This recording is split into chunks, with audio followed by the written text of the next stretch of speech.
ओम नमो भगवते वासुदेवाय नमः। मैं सीता प्रजापति आज लेके आई हूँ वैशाख मास का महात्म्य में। मैं पढ़ने जा रही हूँ 5वां अध्याय। नारद जी कहने लगे, हे राजन, वैशाख मास सब धर्मों, सब प्रकार के तपों, सब महीनों और सब दानों से अधिक क्यों है? हाँ? अधिक क्यों है? सो सब की हे महाप्रज्ञ, अब मैं तेरे सामने क्या कहूँ? तू ध्यान से सुन। जब सब युगों का अंत होता है तब सब देवता के राजा शेष सैया विष्णु भगवान संपूर्ण लोक और जीवों को अपने अंदर में समेट प्रलय के समुद्र में होकर भी एकता होकर प्राप्त होते हैं। एक दिव्य निमिष से व्यतीत होने पर वेद प्रार्थना करने भगवान को जगाते हैं। हाँ?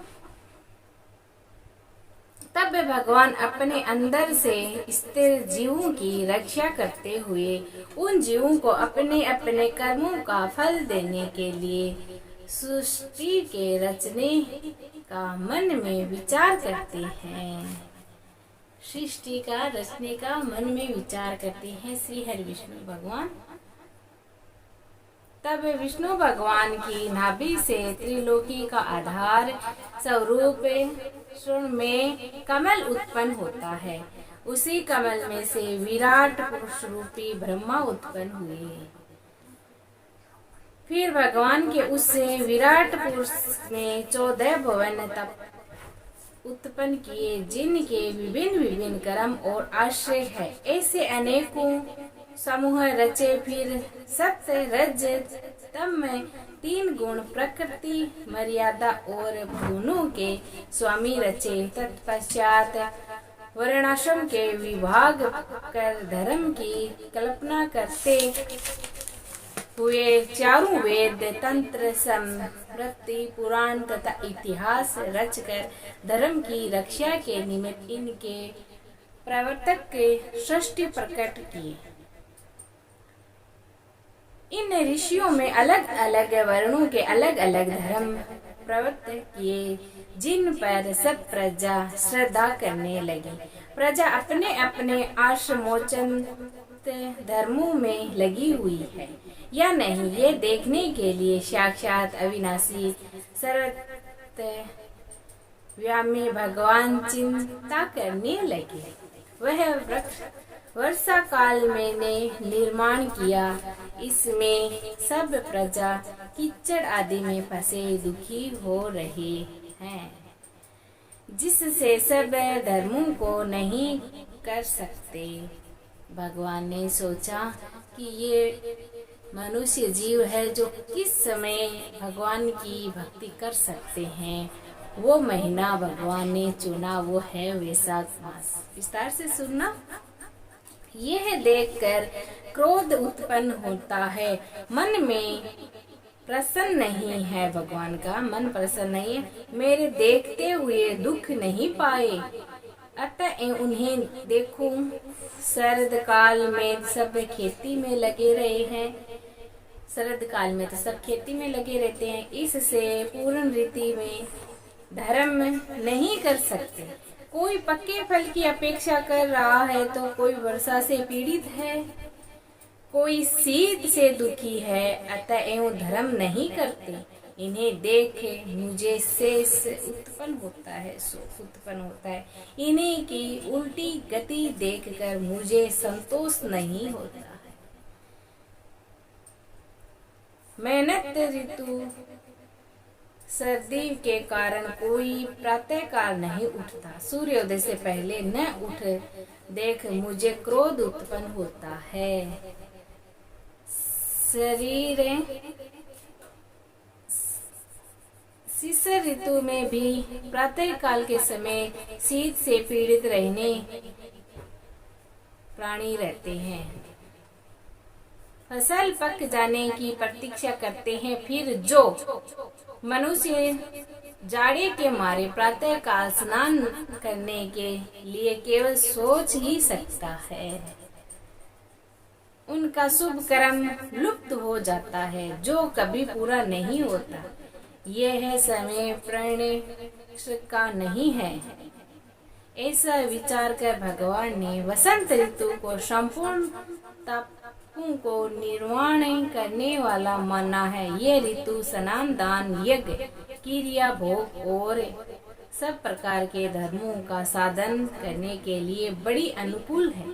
इस ऋतु में धनवान सब वस्तु बिना प्रयास ही प्राप्त करते हैं, जिससे लोगों को धन से सुख मिलता है। जो विष्णु भगवान के अधिक आधारभूत प्राणी हैं, उनके धर्म का साधारण ही द्रव्य है। बसंत ऋतु में संपूर्ण द्रव्य प्राणियों को सुखदायक होते हैं। दान योग्य, धर्म योग्य और सब कुछ भोगने योग्य, निर्धन, लूले, लंगड़े, व्याकुल और महात्माओं को संपूर्ण द्रव्य और जल आदि सुलभ है, इसमें संशय नहीं है। मेरे प्रियजन इस द्रव्य से अपने आत्मा को हित साधन करते हैं। पत्र, पुष्प, फल, शाकादि प्रिय वचन, माला, तांबूल, चंदन, पग धोना तथा नम्रता पूर्वक साधन करते हैं। मैं उनको वर देता हूँ। ऐसा कहते हुए विष्णु भगवान लक्ष्मी सहित चारों ओर वनों को देखते चले गए, जिनमें अनेक प्रकार के फूल खिल रहे हैं, जिनमें हष्ट पुष्ट प्राणी रहते हैं और मत वाले ब्रह्म और पक्षी विचर रहे हैं। ग्रामवासियों के बहुमूल्य आश्रमों के आंगन उद्यान स्थल लक्ष्मी को दिखाने लगे। भगवान चले गए और लक्ष्मी जी को दिखाने लगे। उनकी देवता, मुनिवर, सिद्ध, चरण, गंधर्व, किन्नर, नाग, राक्षस सब स्तुति करते हैं। वर्णाश्रम वासियों के घरों में जाकर मीन की संक्रांति तक लक्ष्मी और सब देवताओं और मूर्तियों सहित भगवान रह करके लोगों के कर्मों का निरीक्षण करते हैं। धर्मचर्य वाले पुरुषों की मनोकामना पूरी कर देते हैं और मनोत्तम लोगों की आयु और धनादि को रहते हैं। जो वैशाख में भगवान की पूजा करते हैं तथा उनके चल मूर्ति रूप साधु महात्माओं की सेवा करते हैं तथा अन्य महीनों में नहीं करते, उनके अपराध को भगवान क्षमा कर देते हैं। जिसे अपने देश में आए हुए राजा को देखकर देश के निवासी मनुष्य बहुमूल्य भेंट पूजा कर राजा की पूजा करते हैं। तब राजा पूजा के आकृति द्वारा यह जान लेता है कि किसकी सेवा पूरी है, किसकी थोड़ी। उचित पूजा होने पर प्रसन्न होकर निश्चय ही उसे मनवांछित फल देता है और जिनकी पूजा सेवा ठीक नहीं उन्हें दंड देते हैं। ऐसे ही विष्णु भगवान वैशाख मास में जो अच्छी रीति से पूजा करते हैं उन्हें मनवांछित फल देते हैं और जो नहीं करते हैं उनके अनादि को हर लेते हैं। धर्म की रक्षा देव शारद विष्णु भगवान इस मास में प्राणी की परीक्षा करते हैं, इसीलिए यह महीना सब में से उत्तम है। वैशाख मास कितना बड़ा उत्तम महीना है। छठवां अध्याय। नारद जी बोले, हे राजन, वैशाख मास में मार्ग चलने से व्याकुल और प्यासे मनुष्य को जो जलदान नहीं देते हैं वह पक्षी की योनि पाते हैं। उद्धार के लिए हमें ब्राह्मण और घर की छिपकली का प्राचीन इतिहास कहता हूँ। ये परम पूज्य है, सुनो, अद्भुत है। संवाद सुनो। प्राचीन काल में इक्ष्वाकु के वंश में हेमांग नामक एक राजा हुआ। वहाँ ब्राह्मणों का भक्त अनिंदक जित शत्रु और जितेंद्रिय था। पृथ्वी में जितने बालू के कण, समुद्र में जितने जल की बूंदे और आकाश में जितने तारायान है, उतनी ही गो उस राजा ने दान की थी। उसने बहुत से यज्ञ किए। उन यज्ञों की कुशाओं से पृथ्वी पर कुशा की कुशा दिखाई देने लगी तथा गो भूमि तिल और स्वर्गदान से बहुत से ब्राह्मणों को प्रसन्न किया। कोई ऐसा दान नहीं जो उसने नहीं किया हो। परंतु हे राजन, ध्यान से सुनना, हे राजन, सुख की इच्छा रखने वालों को उस राजा ने एक जल दान नहीं किया तो उसने कुछ नहीं किया। ब्रह्मपुत्र महात्मा वशिष्ठ जी ने उसे ज्ञान दिया कि जल दान करो, परंतु उस राजा ने क्या कहा सुनो।